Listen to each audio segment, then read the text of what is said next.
Au nom du groupe Europe des Nations et des Libertés, M. Schaffhauser. Je voudrais d'abord remercier mes collègues, une fois n'est pas coutume, pour leur pertinence sur l'analyse du Congo et plus particulièrement M. Pittella. C'est un pays que j'aime beaucoup. J'ai moi-même été auprès du vice-président dans la période de transition, Zaïdine Goma, et j'ai suivi cette transition en étant un des acteurs. La difficulté du Congo RDC, c'est sa richesse. Puis-je rappeler que Laurent Désiré Kabila était allé chercher, on est allé le chercher parce que l'Ouganda et le Rwanda avaient décidé, sur ordre d'une puissance extérieure, je peux donner des précisions, d'envahir le pays. Puis-je rappeler que pendant que Laurent Désiré Kabila envahissait le pays, un certain nombre de sociétés signaient des contrats. C'étaient des sociétés américaines. Puis-je aussi rappeler que lorsque Laurent Désiré Kabila se retourna en étant un patriote pour son pays, on décida, ici à Bruxelles, j'ai eu l'information, je peux dire de qui il est décédé depuis, son élimination, et qu'on est allé à Washington chercher également l'ordre, et il fut éliminé 15 jours après. Et puis-je rappeler qu'on est allé chercher alors Joseph Kabila en se disant, ce jeune, on le manipulerait parce qu'il n'était pas il était de nationalité rwandaise et qu'on allait en faire un président.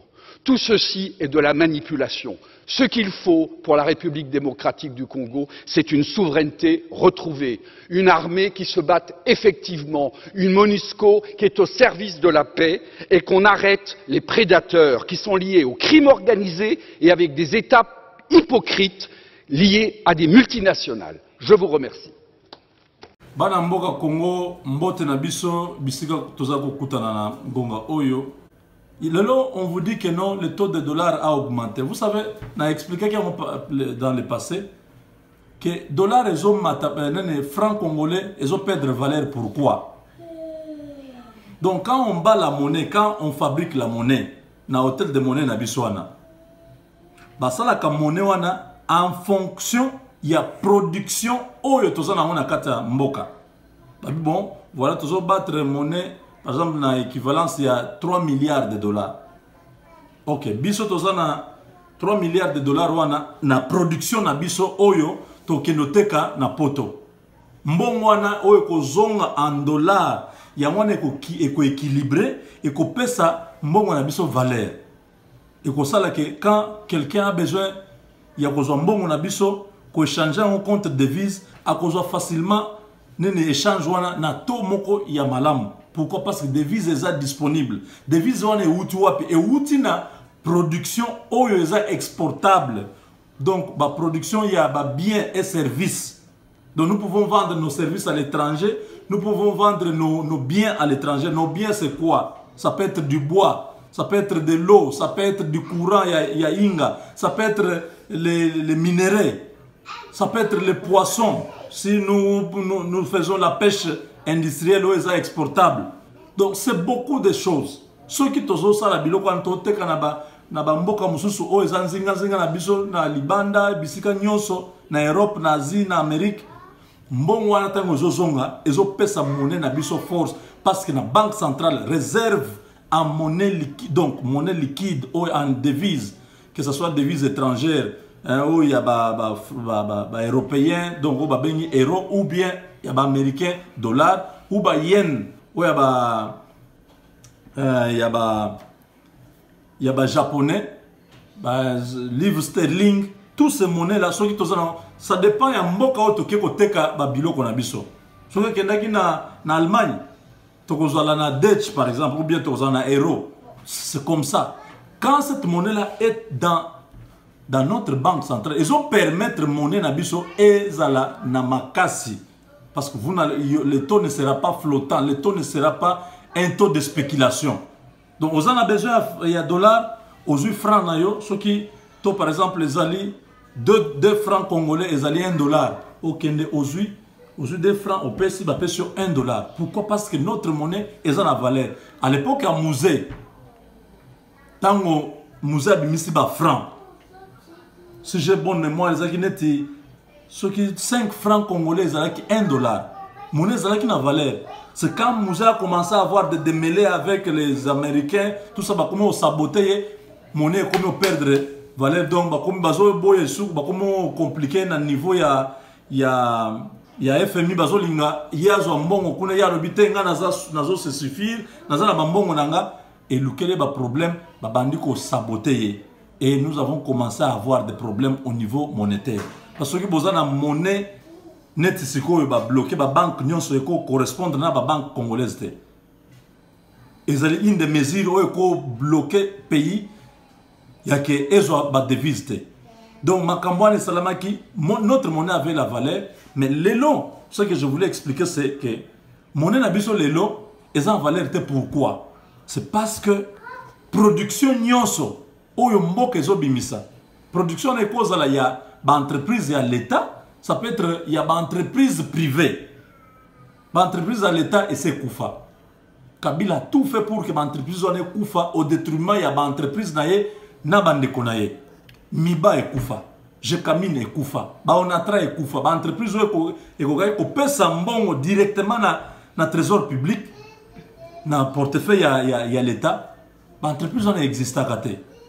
Maintenant, les entreprises qui sont là, il y a des Pakistanais, il y a des Libanais, il y a des Américains, des Canadiens, tout ça, l'entreprise ont travaillé sous couvert de la famille présidentielle. Bon, bilo kwa ntango bima. Eza comptabilisé na douane te et belezo bimana gui na ba cafouillage parce que Kabila sa tia batunaye na ba douane kuna c'est compliqué. Vraiment c'est très compliqué. Il y a une fraude fiscale, une fraude douanière, il y a à grande échelle. Que ce soit ba importation, que ce soit ba exportation, il y a beaucoup de choses qui ne sont pas claires. Et c'est ça que ba biloko na tango zo bima, mbongo tango zo zonga na maboko ya l'état te. Ezo zonga na Banque centrale, ils ont directement dans les poches des gens.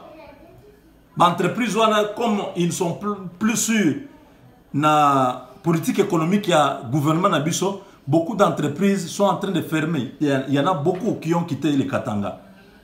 Et les entreprises qui travaillent maintenant, ils ont des entreprises, il y a des mafias. Ils ont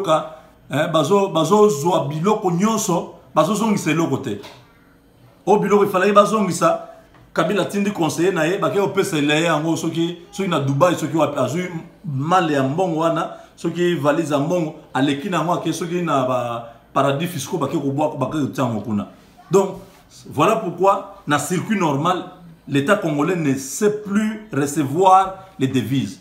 Na ba mesure nyoso ekoyo ya keono ba sanction ba banque étrangère et collaborer na banque centrale ya Congo te yango eko asphyxier complètement situation en Mboka Nabiso.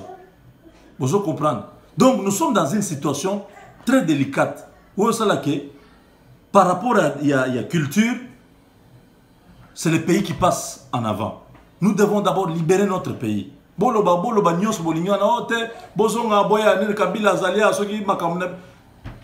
en train de parler pour parler, vous ne comprenez même pas. Vous ne comprenez pas que Kabila wana sali je wana zolinga a affaiblir diaspora. Et à kokate parce que ba réseau eza makasi ye Kabila zo kanisa zo sala biloko wana na bato bazo travailler na ye ayebite ke bato na ba bimisaka ba secret ba bimisaka ba information batinda ka nkoto bo moni petio na zo ya eza boy tourner to telemele pa matin.